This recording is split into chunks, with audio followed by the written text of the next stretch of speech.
सबसे पहले मैं बाबा साहब को बड़े श्रद्धे से नमन करता हूँ। मुख्य मंच को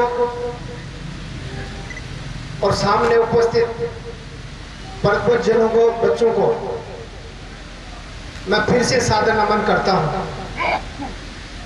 और कहना चाहता हूँ कि 5 से 7 मिनट के लिए मेरी भावनाओं को, जो बच्चे पुरस्कार लेने आए वो भी और जो गार्जियन आए हैं वो भी बड़े मन से सुनकर उस बात से जुड़ने का प्रयास करें। आज का जो दौर चल रहा है वो बड़ा संक्रमण का दौर है।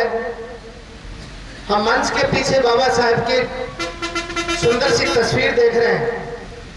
आज के इस दौर में इस तस्वीर से भी हम बहुत कुछ सीख सकते हैं। आपकी गोदी में एक पुस्तक, इस चित्र में एक पुस्तक आपको दिखाई दे रही होगी। हमारे डीआईजी साहब ने भी प्रतीक के रूप में इन बच्चों को मोमेंटो के साथ में पुस्तक भेंट की। ये बहुत गहरी सोच का परिणाम हो सकता है। हम कहीं मोमेंटो दें, कहीं पैसा दें, लेकिन हम उन बच्चों को किताबों का दोस्त बनाएं। झोंपड़ी से निकला हुआ बच्चा किताबों का दोस्त बन गया तो बहुत ऊंची जगह पे जा सकता है। और महल में जन्मा हुआ बच्चा भी अगर किताबों का दोस्त नहीं बनेगा और वो गलत, आज के दौर की गलत चीजों से जुड़ जाएगा तो महल से झोंपड़ी तक आ जाएगा साथियों। इसलिए इस मंच में बड़ी ताकत होती है। मैं एक छोटा सा व्यक्ति इस मंच से खड़ा होकर के मेरी जो कोई बात कहूं, किसी एक बच्चे के भी दिल में घुस जाए और वो महल तक पहुंचने की कोशिश करे तो ये मेरी बात साबित होगी सच्ची।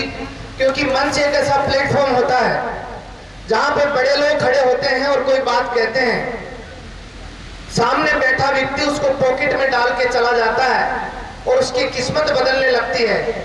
उसके लिए मैं कहना चाहूंगा कि किस्म की किस्मत बुलंद होती है, मात्रा की यात्रा बहुत छोटी होती है। अगर आपके पास एक बोरी गेहूं है और वो सड़ा गला है, उसमें घुन लगा हुआ है, तो उसका खाना बना के नहीं खाया जा सकता।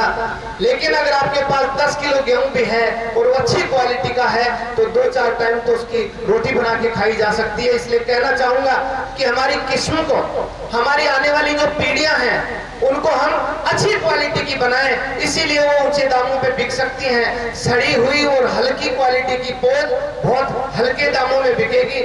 इसलिए अगर हम हमारे बच्चों को या हमारे समाज को ऊंचे पायदान पे ले जाना चाहते हैं तो उसको केवल और केवल अच्छी शिक्षा की जरूरत है। और अच्छी शिक्षा के लिए बहुत धन की जरूरत नहीं होती है। हमारे पास जो समाज की अग्रिम पंक्ति के लोग हैं उनके पास आप जाकर के हाथ फैलाइए गोपनीय तरीके से, वो निसंदेह उन बच्चों के लिए अपना हाथ खोल देंगे।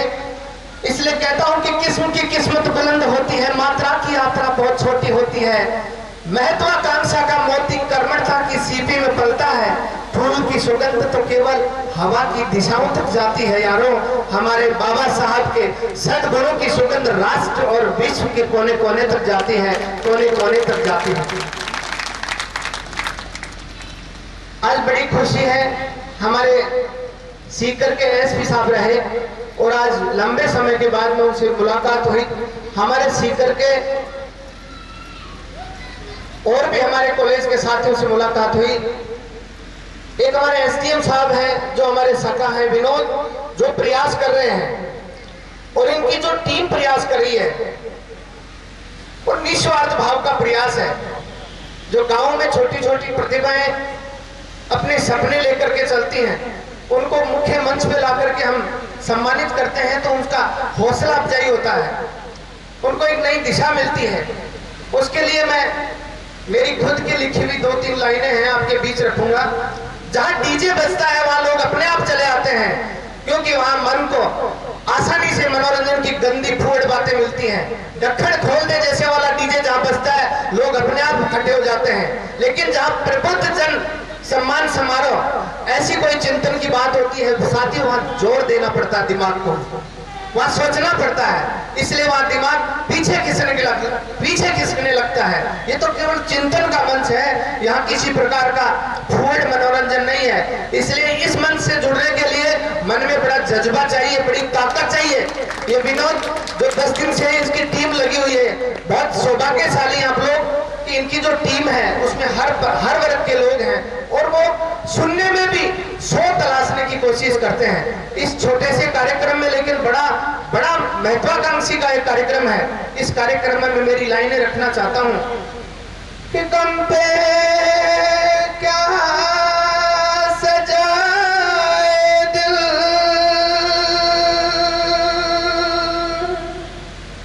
खुशी का ये श्रृंगार है,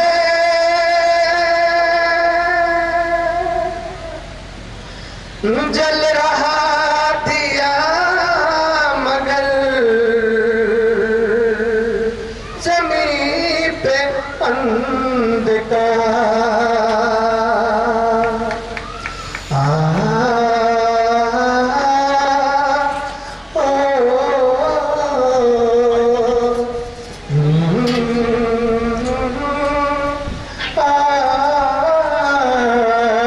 गरीबों का पसीना बह रहा है, ये पानी बहते बहते कह रहा है, गरीबों का पसीना बह रहा है। चलने दीजिए इस हवा को। आप मेरी जो लाइनें हैं उनको गौर से सुनेगा प्लीज, मेरी हाथ जोड़ के आपसे विनती है। गरीबों का पसीना बह रहा है, ये पानी बहते बहते कह रहा है, कभी वो दिन भी आएगा, ये पानी रंग लाएगा, कभी वो दिन भी आएगा, ये पानी रंग लाएगा रे, ये पानी रंग लाएगा। अगर जल कर किसी मजबूर ने फरियाद कर डाली, अगर जल कर किसी मजबूर ने फरियाद कर डाली, तो कुदरत के खजाने देखना हो जाएंगे खाली, जमी फट जाएगी, सूरज का गोला टूट जाएगा रे, ये पानी रंग लाएगा। गरीबों का पसीना बह रहा है, ये पानी बहते बहते कह रहा है, सितम का हद से बढ़ जाना तबाही की निशानी है, बदलते हैं सभी के दिन पुरानी ये कहानी है, बदलते हैं सभी के दिन पुरानी ये कहानी है, कभी गिरते हो तो ये जमाना खुद उठाएगा, कभी गरीबों के घरों तक चल के खुद भगवान आएगा रे, पानी रंग लाएगा। गरीबों का पसीना बह रहा है।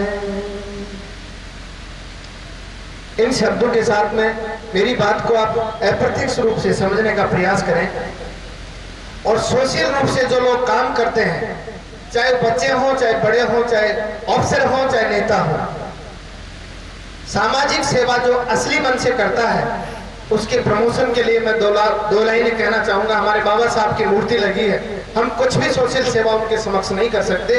उन विकट परिस्थितियों में जो काम किया आज हम उनको नमन करते हैं, उसका केवल और केवल कारण है उन्होंने अपने मस्तिष्क को किताबों में डुबोया और हम भारतवासियों को एक बहुत बड़ा पैगाम जीने का देंगे।